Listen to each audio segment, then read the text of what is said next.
In this episode of Playing Craig Dawson up front, we make a huge signing in the January window. We re-sign Simone Zaza and test out his goalkeeping abilities. Why are you there? And Craig has an absolutely massive opportunity to win some silverware.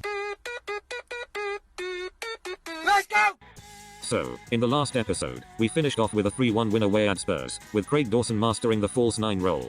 We went into the international break, sitting third in the Premier League, whilst Craig Dawson was topping the goal-scoring charts. After this international break, where Craig was criminally left out of the England squad, Harry Maguire! we would face Liverpool, and a win here would potentially put West Ham top of the Premier League. Hello, and welcome to the Bastard Barclays. Today, we have a top-of-the-table clash here in Stratford. Come on, you fucking irons. Oh, I'll tell you what though, this is absolutely fucking lovely. Come on, just stick it in the fucking box. Yes. Oh fucking hell, Craig. If I'm honest, I expected better from the leading Premier League goal scorer there.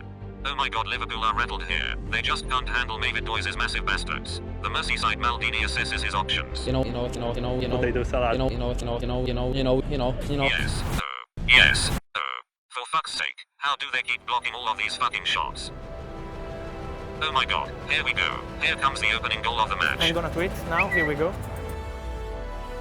Oh for fuck's sake, Craig.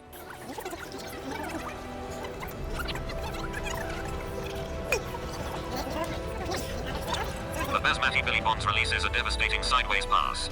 Yes, fucking come on. The Argentine Dani Alves sends West Ham top of the Bastard Barclays. All of that stemmed from Craig Dawson's free kick. He knew that the angle, even for his devastating free kick taking ability, wasn't in his favor. So, he intentionally deflected the ball off of the wall, so we could craft out a better goal scoring opportunity. Straight off the training ground if you ask me. At the 70-minute mark, our players were absolutely knackered, so David Moyes decided to make a change of personnel, and also a change of shape. Was this at all, in any way, necessary? Well, possibly not, because we conceded literally 1 fucking minute later. Clear it. Oh, not into your own net, you absolute fucking idiot. And things only got worse, when a few minutes later, Craig would hit the woodwork, to my absolute shock, and Liverpool would win a corner from the resulting counter-attack, and score. Oh, you have got to be fucking joking me. Who was meant to be marking him? Fucking hell, set pieces is the one thing we're actually meant to be good at. It's literally the only thing they work on in training. Unfucking believable. And, despite throwing the absolute fattest kitchen sink towards the end of the game, which included a Kurt Zuma and Craig Dawson strike partnership, it was just simply not good enough, as we walked away with no points. The pitch was really dry.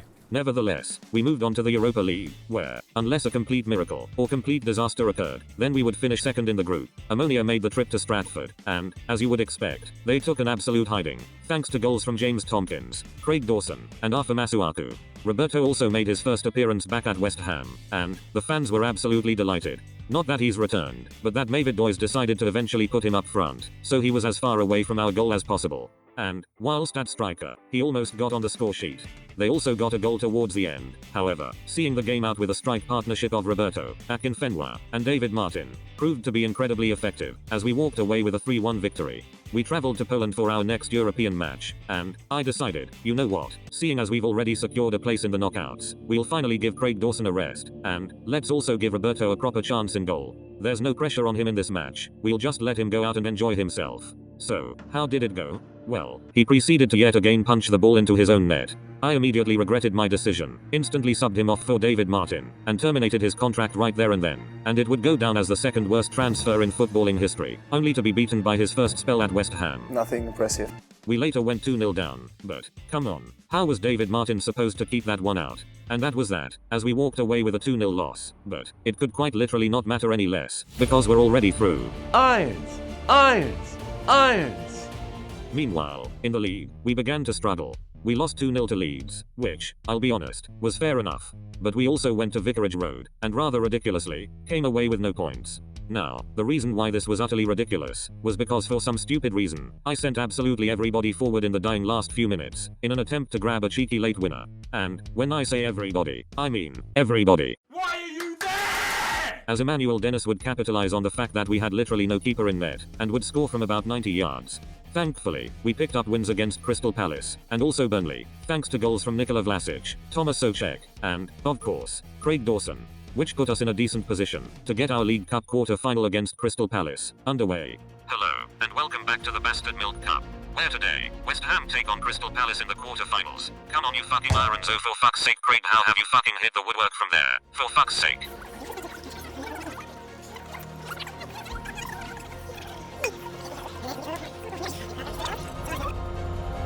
Oh, finish that.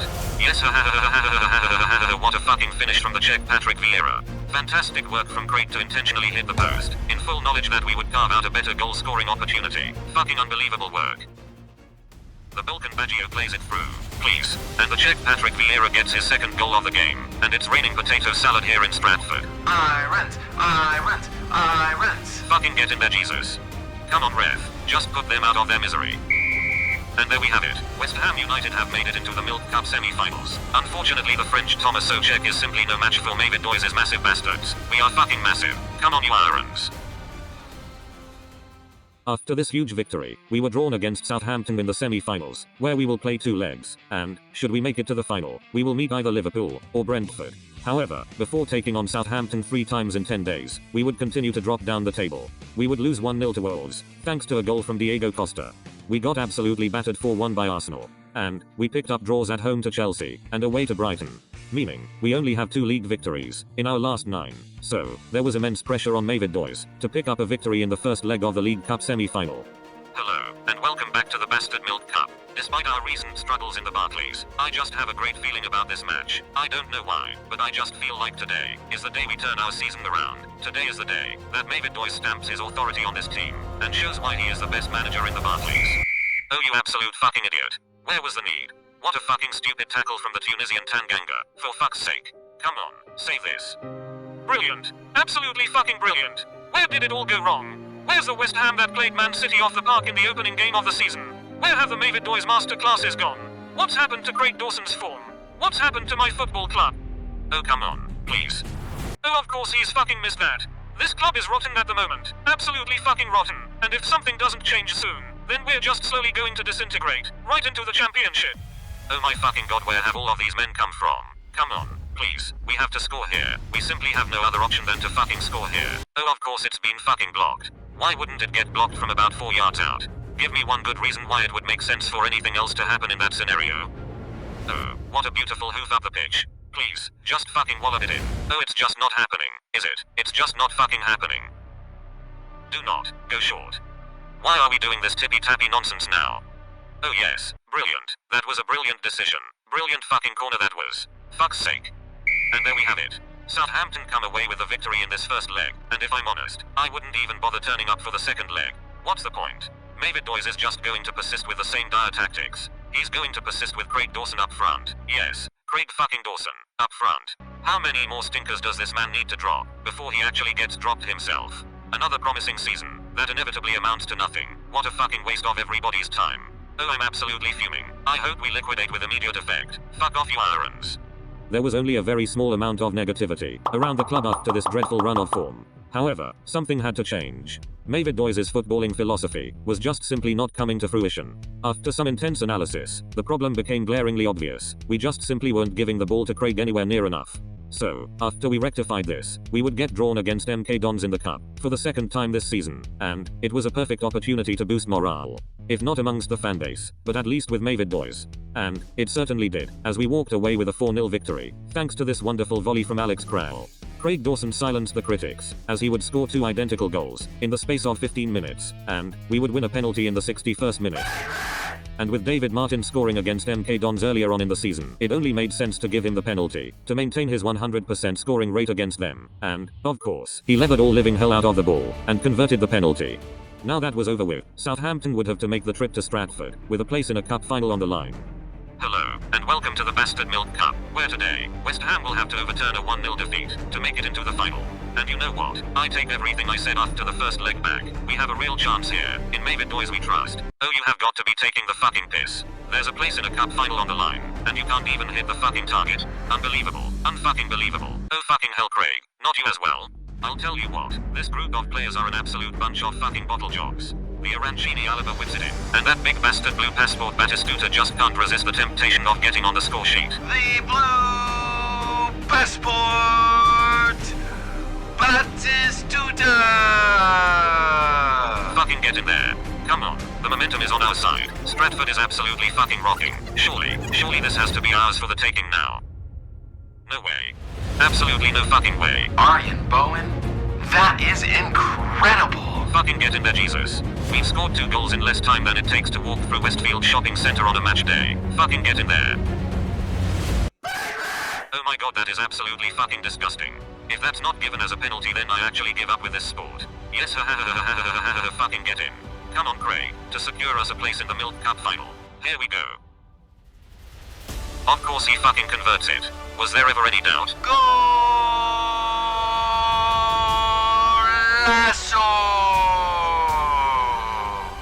Big players, step up in the big moments. And that bastard is certainly one big player. Come on, ref, just put them out of their misery. And there we have it. West Ham United have made it into the bastard Milk Cup final, and the crowd are going absolutely mental. Irons! Irons! Irons! Unfortunately, the Austrian Ole Gunnar Solskjaer is simply no match for David Moyes' massive bastards. Liverpool in the final.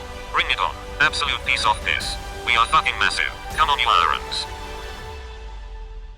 So, with us drawing Liverpool, David Moyes had the chance to avenge West Ham for the 2006 FA Cup final, where Steven Gerrard would equalise in stoppage time from about 90 yards out, despite being crippled in both legs. And Liverpool would end up winning on penalties. So, David Moyes was eager for revenge. However, we still have a lot to get through before the final, including transfers. Now, Angelo Ogbonna wanted to leave for a new challenge, and, despite David Moyes' best attempts of persuading him to stay, Tu sei un pazzo, va via da qui! Sono stanco di te, ti do un pugno nella testa! Ti uccido con questa carne! he still wanted to go, and signed for Celtic for £3 million. We had a bit of a problem with Mikel Antonio. He's 31, almost 32, and, with how we're setting up, we only really have a place for him at wing-back, where he isn't really that great. So, we controversially sold our leading all-time Premier League goal scorer for £13 million, as he signed for Monterrey in Mexico. Joining him was Arthur Masuaku, which was another controversial sale, as he's been one of our better players this season, but ultimately 11 million was too good to turn down. And, lastly, Vladimir Sofal was sold for £15 million, and, I promise you, you won't be able to guess who he signed for. You have 10 seconds, not only to guess who he signed for, but to also scroll down and hit that subscribe button.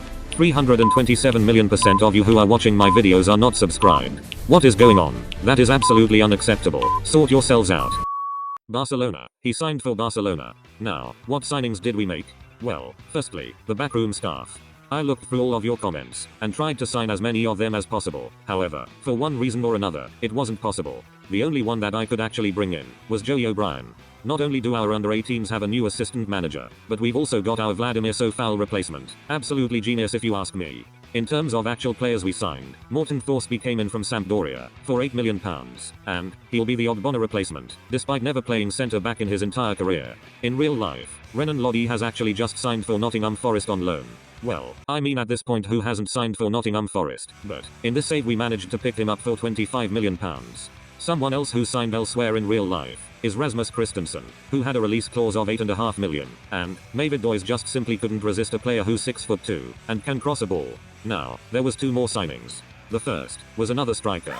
Yes, I know, but don't worry, Craig will still be keeping his place. But the players, for some unbeknown reason, were unhappy at the lack of quality up front. Even at this point, the media was still questioning my decision of playing Craig Dawson up front. So, after attempting to sign Simone Zaza in the summer, and after receiving requests in the comments to play him as a centre-back, and also in goal, there was only one thing left to do. Bring this bold-headed goal machine back where he belongs. It gave everybody a boost to have such a big icon return to the club. Although, that being said, we almost didn't register him in time, as for some reason, it took him absolutely ages to arrive for his medical. Lads, Zaza was meant to be here 3 days ago for his medical.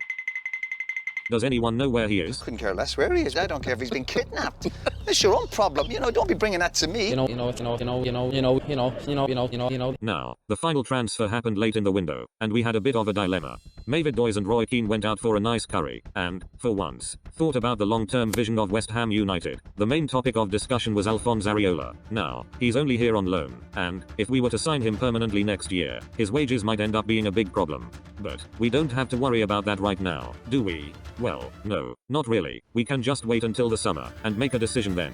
However, one opportunity presented itself. There's someone out there who, as a goalkeeper, is in another league to Alphonse Areola. He also wants more than half of the wages that Areola is asking for. And, to make signing this mystery man even more appealing, he's available on a free transfer in 6 months. However, in 6 months' time, he will inevitably have offers from bigger clubs. So, even though we could potentially get this guy for free, we took the plunge, and paid £10 million to sign him on deadline day. What's his name? I hear you ask. Maybe we could have got him for free in a few months, but, if I'm honest, I couldn't care less. So, how did we fare in January amongst all this chaos? Well, the League Cup semi-final gave us huge momentum, as we won every single game. We would yet again beat Southampton, as well as beating Leicester, Everton, and also Chelsea. Chelsea didn't even manage to get a shot on target in the whole of the 90 minutes. February came around, and the winning streak continued, beating Wolves, and also Norwich. Unfortunately though, the 6-game win streak came to an end at the Etihad. However, my personal highlight of the match was telling Craig Dawson to man-mark Rodri, to try and stop him from dominating the match.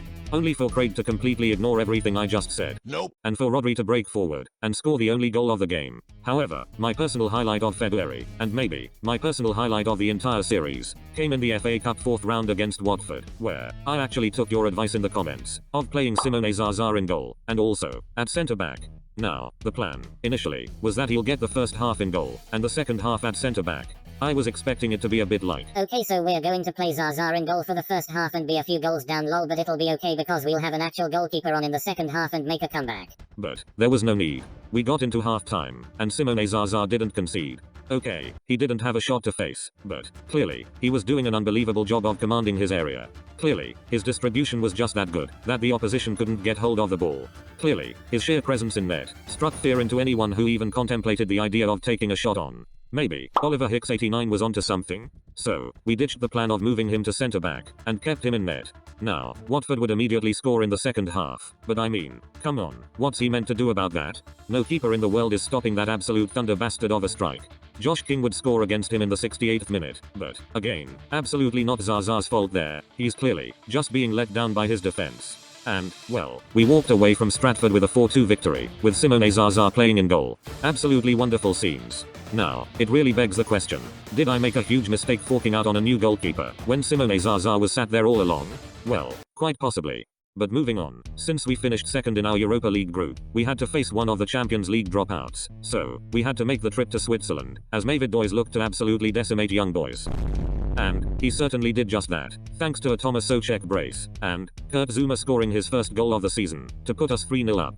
Now, because we went 3-0 up, we lost all capability to do literally anything, and ended up conceding twice, for absolutely no reason whatsoever. Young boys then made the trip to Stratford, and, with us playing Liverpool in just a few days' time, we rested a lot of players. So, there was a huge opportunity for young boys to cause an upset, and, they certainly did, as they took the lead inside 42 minutes, meaning, we were drawing 3-3 on aggregate. However, none of that mattered one bit, as James Tompkins decided to slap his fat fucking noggin on the end of a cross, to secure our place in the next round. Well done, he's 13. Where, we've been drawn against Bayer Leverkusen, who, we will take on in the next episode. But for now, we have to worry about Liverpool, in the final, of the League Cup. Previously. Harewood wants it in the middle. Oh, it's an own goal! In off Jamie Carragher. Using Worthier. Oh, testing Rayner, who lost it, and it's in! Unbelievable! A lovely ball as well for Cisse! In comes Gerrard! That's Konchesky. Gets support down the left. Oh, it's in! Oh, Konchesky! And then Gerrard! Oh! Oh, goodness! It's Ferdinand. Saved again by Rayner! And Liverpool have won the FA Cup! I'll just have to make sure it doesn't fucking happen again. Finally, the day has arrived. We can finally get proper revenge on Liverpool for the 2006 FA Cup final. Hello, and welcome to the new Wembley, where West Ham United will take on Liverpool in the Bastard Milk Cup final. The teams are out and ready here. I'm fucking shitting myself. Come on, you fucking irons. Oh god, this is going to be a really, really long day, isn't it? No, yes, what a fucking save from Andre the Giant. Oh fucking hell, I thought we scrapped this tippy-tappy nonsense. Oh what a ball, Craig, come on, go. Just fucking carry it. Oh yes, come on. Yes. Oh for fuck's sake. Actually, you know what? Unlucky. This is a positive start. In fact, it's an incredibly positive start. We're doing this, you know. We're fucking doing this, and there's absolutely nothing anybody can do to stop us. What the fuck has the Czech Carlos Sanchez just done? No. Please, this can't happen. This cannot fucking happen. Brilliant. Absolutely fucking brilliant. 13 minutes. We only managed to last 13 fucking minutes. Come on, please, just fucking save this. Yes, he's actually fucking saved it, the mad bastard. Get in. Fucking get in there. What a brilliant decision to intentionally give away the penalty, in full knowledge that we would save it, and in turn, give us the momentum to go through on goal just like this, and absolutely smash it past the keeper. Oh, you absolute fucking idiot. At least try and force a corner or something. Fuck's sake. Right, come on. Liverpool are absolutely rattled here. David Doise is tactically outwitting this schnitzel munching fraud. Ah shit. No, that hasn't happened. That has not just fucking happened. How has the hieroglyphic Jack Harrison won a header against our team of absolute giants? Oh, I've seen it all now. You know what? Just fucking end the game. If I see any more of this, then it might just be enough to send me over the edge. Despite being a goal down, the West Ham United faithful were as optimistic as ever, and there was a real belief that we could make a comeback. David Doise opted for a change of shape at half-time. However, we just weren't seeing any improvements. If anything, it played into Liverpool's hands, and Onana was keeping us in the game. So, David Doise would have to yet again change things up, as he made 4 substitutions. 4? That's insane. And we started to see some improvements. Oh yes, brilliant interception. Come on, Craig. Oh fucking hell. Is a shot on target really too much to ask for?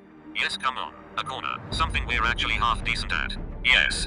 Oh, brilliant. We've now also lost all ability to attack a set piece. Fucking brilliant. The Basmati Billy Bonds releases a devastating sideways pass. Yes, we've done it. We've only gone and fucking done it. Irons! Irons! Irons! Fucking get in there, Jesus, you absolute beauty. What a finish that is from the Balkan Baggio. Fucking get in there. Come on. This is ours for the taking now. We have the momentum. David Doise has made positive changes. Surely, we can now kick on and grab a cheeky winner. Ah, shit. No. What was that? What the fuck was that? What a pathetic effort from the Colombian Craig Bellamy. Oh my god, no, please. Please don't even fucking tease me like this. This is too much to take. Come on, Craig. Oh my god. Oh, that's just not fair though, is it? That just had to go in. Football has just been denied of what would have almost certainly been the greatest moment in the sport's history. Unfucking believable. Yes. Oh, you just knew that was going to happen, didn't you? Why does this keep happening to us? Specifically us. David Doise stuck with his attacking approach, and, despite Luis Diaz coming close again, pathetic. Absolutely fucking pathetic. And, despite this perfectly executed set-piece routine, that ended up just narrowly wide. Oh, this has to be some sort of sick fucking joke at this point. Neither side found a winning goal, and we headed into extra time. David Doise was absolutely determined to not ruin all of our hard work that led us to this point. So, he had to pick his words very carefully in his team talk. In extra time, it was more of the same. Our players were absolutely knackered, and Onana was racking up save after save. At this point, we were hanging on for dear life. However, this was actually all part of the master plan. David Doise saved 2 of his substitutions, until the 120th minute, where Mark Noble and Simone Zaza both came on, in anticipation of a penalty shootout. I'll tell you what, this is bold from David Doise, very bold indeed. Right, here we go then. Penalties. All of our hard work comes down to this. We've waited 16 years for this moment. Please, West Ham. Please just fucking win this. I could not give any less of a shit how you do it. Just please, do it. Penalties it was, and, despite Craig being our designated penalty taker, David Doise opted to make him take the 5th penalty, in anticipation of it being the winner. And, with Roy Keane's infectious positivity, we were ready for penalties. I don't get nervous, but I'm starting to get a bit shaky, you know? I mean, I'm a little bit weak.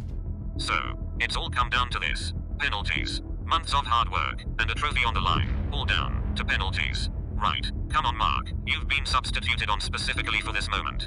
Oh my fucking god, why did we do that? Why did we fucking do that? Why would that ever fucking work? Come on Andre, you big bastard, you've already saved 1 penalty in this game. Surely you can do it again. Yes, you absolute fucking fossil. Unbelievable work from Mark, to intentionally miss the first penalty, to give us the psychological edge. Fucking hell Simone, I haven't got all day. Come on. Yes, what a fucking penalty that is. Beautiful. What a brilliant decision it was to save 2 substitutions, specifically for penalties. The Scouse Simon Francis steps up and scores. Shit. Come on you big Balkan bastard, we need this to go in. We really need this to go in. Yes, what a fucking penalty from the Slavic Stuart Pearce. Just simply, too powerful for the goalkeeper. Come on Andre, you've got this son, you've got this. Oh fucking hell, that's a good penalty to be fair. Oh god, he's carrying an injury. Please, no funny business, just fucking wallop it. Beautiful. Absolutely fucking beautiful. Come on, this is ours. I'm telling you, this is ours for the taking. Oh fucking hell, how many times do you want to dive the right way, and not save it? Ah, here comes Craig for the 5th penalty. Well, this hasn't gone to plan, has it? Come on, Craig. this. This is not happening. Craig, how could you? When we needed you most. This is what you do? All of this was for nothing? This whole time, you were just building up our hopes, to watch them disintegrate into nothing? I don't even know what to say, Craig. I thought you were the one. How could you do this? Why? Why us? Out of anyone, why does it have to be us? Come on then, hurry up and let this BG Media reject score, so I can swiftly go and top myself. Oh my god, yes, get in. Fucking get in there, you absolute fucking beauty. It's not over. It's not fucking over yet. Don't ever write us off. Ever. Come on. Convert this.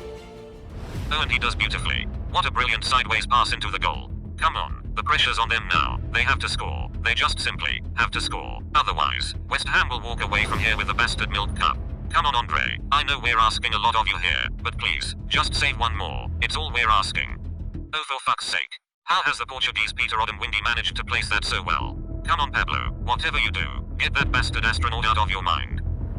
Yes, beautiful fucking penalty. The pressure's all on them again. Come on, miss. You know you want to fucking miss. Oh, come on. Stop being so fucking boring. Just fucking miss one. You look at me. I'm Liverpool Football Club and all my players are really good at taking penalties. Embarrassing, mate. Fucking grow up. Yes, fucking get in there, you beautiful Balkan bastard. Again, it's all on Liverpool. Surely, they have to crack under the pressure eventually, right? This can't keep fucking going on forever. Oh, it actually is, isn't it? When is it gonna end, Robbie? My heart can't take this for much longer. The Arancini Alaba steps up. No, please, no. We've come way too far to fall on the final hurdle like this. We've worked our absolute bollocks off, and, for what? A day out at Wembley? Honestly, what a waste of everybody's time. He's the best goalkeeper on the fucking planet. I repeat, do not ever write West Ham United out of anything, ever. It doesn't matter how many times David Moyes' massive bastards get knocked down. Yes, brilliant fucking penalty. Because we will always get up again. And now, all of a sudden, in a matter of moments, the pressure has shifted back onto Liverpool. They have to score to keep their Milk Cup dreams alive. But it's saved, and West Ham United have won the bastard Milk Cup. Seems. Absolute fucking seems. And there we have it. It was quite the League Cup debut for Andre Onana, who not only won the bastard trophy, but also scored a 10 out of 10 rating. Craig Dawson came through with another stroke of genius, as he intentionally missed his penalty, to make sure we maintained the psychological edge. And, with West Ham winning both the Betway Cup and the League Cup, their hopes of a quintuple are still, well and truly, on. Ladies and gentlemen, I give to you, the new champions of the Milk Cup, West Ham United. Thank you for watching this episode of Craig Dawson Up Front. All you have to do now is leave a like on the video, and do exactly as Jesus says. We are fucking massive. Come on, you irons. Subscribe to the West Ham Clips YouTube channel. This can now be placed in your bag. Unexpected item in bagging area. Remove this item before continuing. Bag.